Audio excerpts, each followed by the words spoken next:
Welcome. We are going to look into the Varshaphal or the annual horoscope in Krishnamurti Paddhati. Now, when the sun touches the same degree as in a person's birth chart, that particular moment is used to draw a horoscope.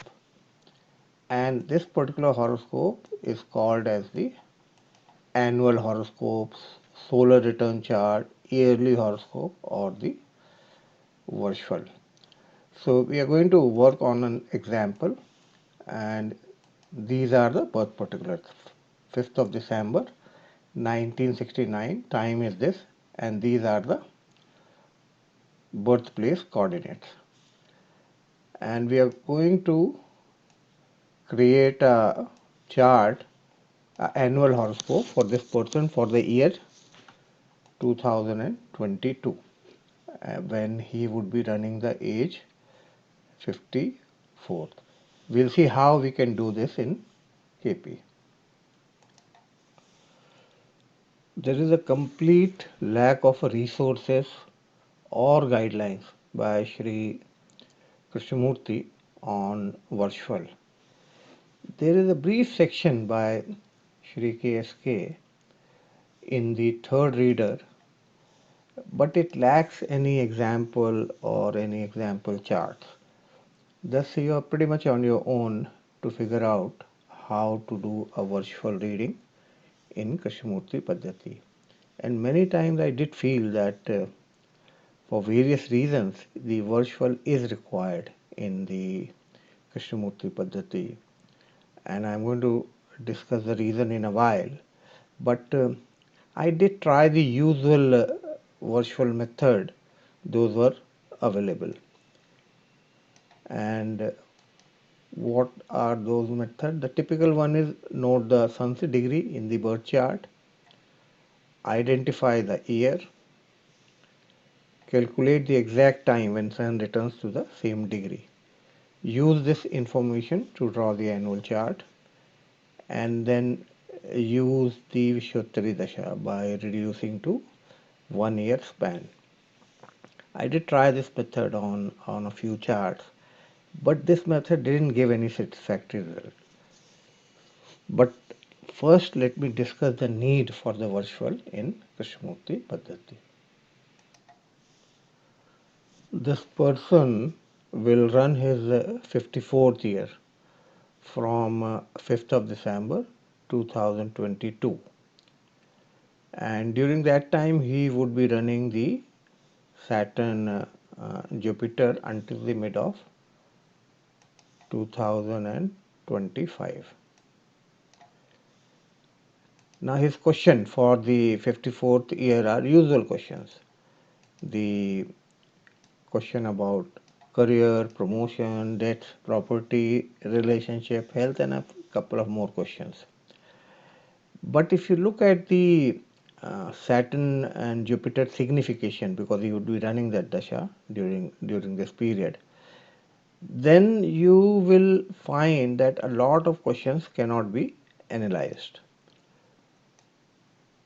because the Saturn and Jupiter together, they would indicate only a specific number of significations, and these significations would not be covering all the houses that has a bearing with all these questions.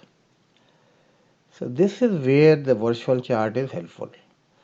Now we can zoom in on a specific year and answer almost all of the questions. I realize that the Varshaphal ascendant is heavily dependent on the sun's degree, and thus we have to worry about the ayanamsha, as the ayanamsha value could easily change the ascendant. So I did not pursue further until I ran into a PVR video on the same issue. I'm going to share the link to this video in the description. This is the video where PVR, PVR is famous for his Jagannath Hora software. So he is discussing the same issue about the sun's degree, for the in the light of the Varshaphal. So I'm going to briefly discuss what the issue is and what his approach is, and that is what now I've started following. Now, if you look at this person's birth chart and the time when the sun is going to reach the same degree during 2022, then you will see how the Enanche creates some issues. Now this is the sun 20 degrees in Scorpio for December 5, 1969. That's the time. That's the date of his birth, and this is the time. Now in 2022, the uh, the sun will reach the same degree. That is 20 degree in Scorpio on December 6th at this particular time. But if you look at the Enanche at the time of birth, the Enanche was 23, 20, 25, and in 2022 it's going to become 24, 04, 50. So that's one of the concerns. Additionally, now this is the KP Enanche value. So if you are using some other Enanche, let's say Raman or Sri Yukteswar's, then the ascendant is going to be way off. And with KP Enanche, the ascendant, the virtual ascendant was calculated to be Pisces 18 degree. But if we are using some other Enanche, then it's going to be a different. The virtual ascendant will change. And in KP, if the ascendant changes, everything changes. So this Enanche was one of the concerns. And now the only solution was to take off the Enanche, remove the Enanche completely. And that is what that PVR's video discusses. And I liked his approach and his suggestions, because he also did a lot of experiments on the virtual and realized that the Enanche was one of the major concerns for getting the correct or the accurate birth chart.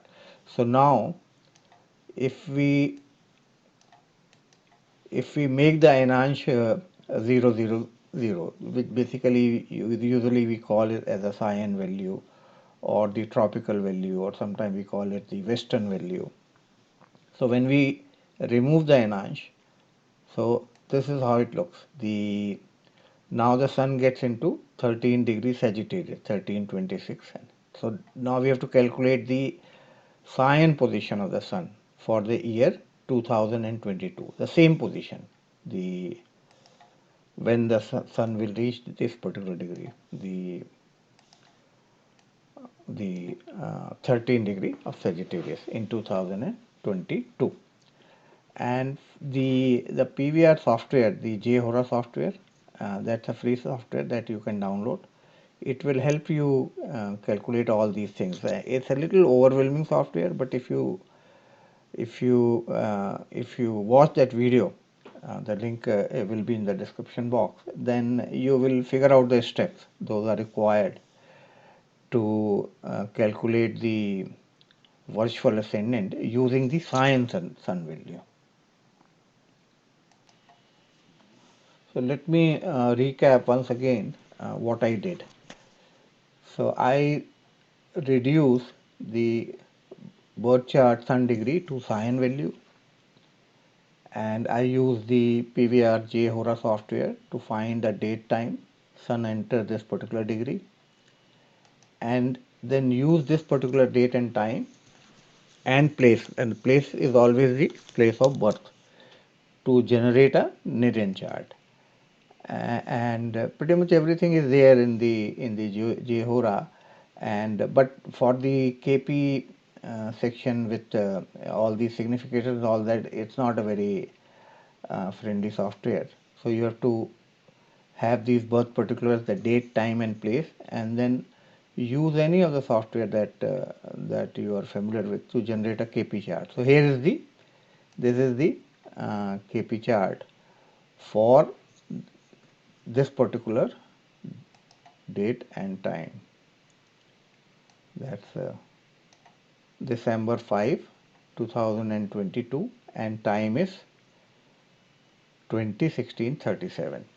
So this is the time when the sun will enter Sagittarius 13 degree and 26 minutes. That's exactly the sun that was during the time of birth, the Scion sun during the time of birth. So once now we have the date, time and place, then we can use this to generate the KP chart. Now the next thing is obviously the dasha.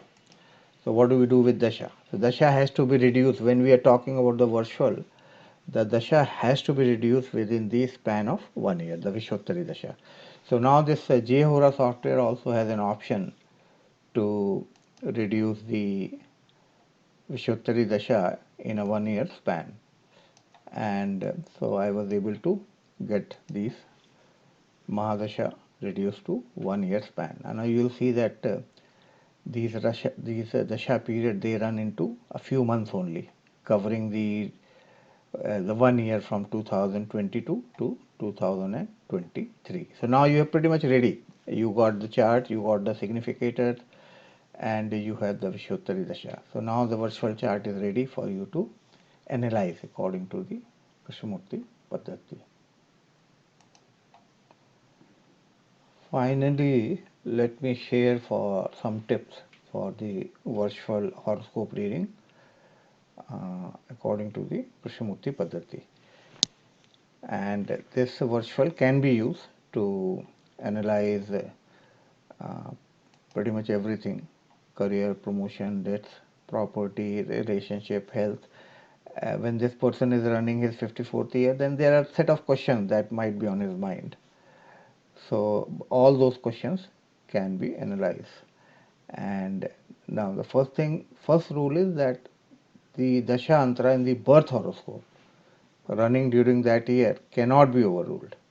So we saw that this person will be running Saturn Jupiter dasha until 2025. So things that are heavily denoted by the Jupiter Saturn, positive or negative, that cannot be overruled by the virtual chart.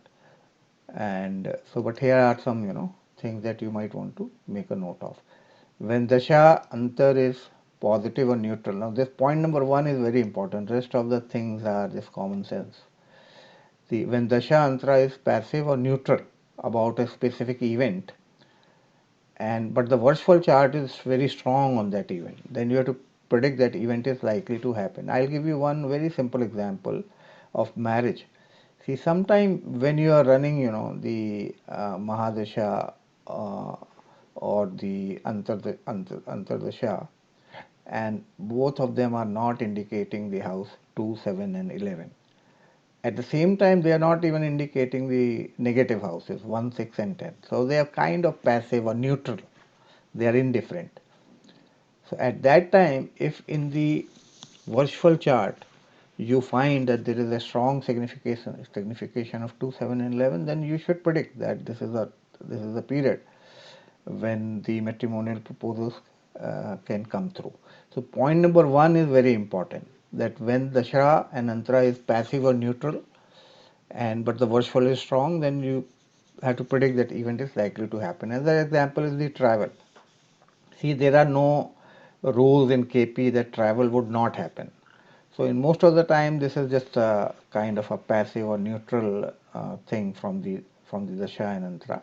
But if in the virtual, if you find the 3, 9, and 12 significators very strong, then you can identify those periods. And one of the good benefit is that you can identify those months, because you are analyzing only 1 year span.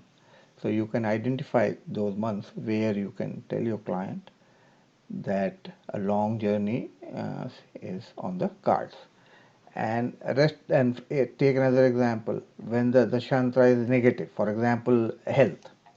Okay, and but the virtual chart is mixed. Mixed means that some planets are good, some planets are bad, and Some months are therefore good, some months are bad. At that time, you have to give hope and optimism to your client. If your client is already going through an adverse health condition, and then you have to say, okay, this particular month these medications or this particular line of treatment is going to help you, and you will feel a lot of relief. See, these kind of things can only be predicted using the Varshphal, and these things do matter. When a person is running into some kind of a debt, and suppose that debt is indicated by the dasha-antara, but in the Varshphal you see that some of these planets seem to be good from the financial point of view. Then you can identify those periods and let your client know that during those specific months he might have some relief from that, and the client will feel happy about it. So these are some of the tips for the virtual horoscope reading. Now the best thing is that you have to prepare the virtual chart for you, for your friends or relatives, and if you do it backward in time, when some events have already happened, so that way you can verify for yourself whether this particular method using the science is working for you or not. And I would be very happy if you share your result with us, because in KP there is no resources. So we have to build, kind of a discussion among ourselves and share our own result. I would also try to present a complete virtual reading based on KP in some future video. But thanks for watching this one.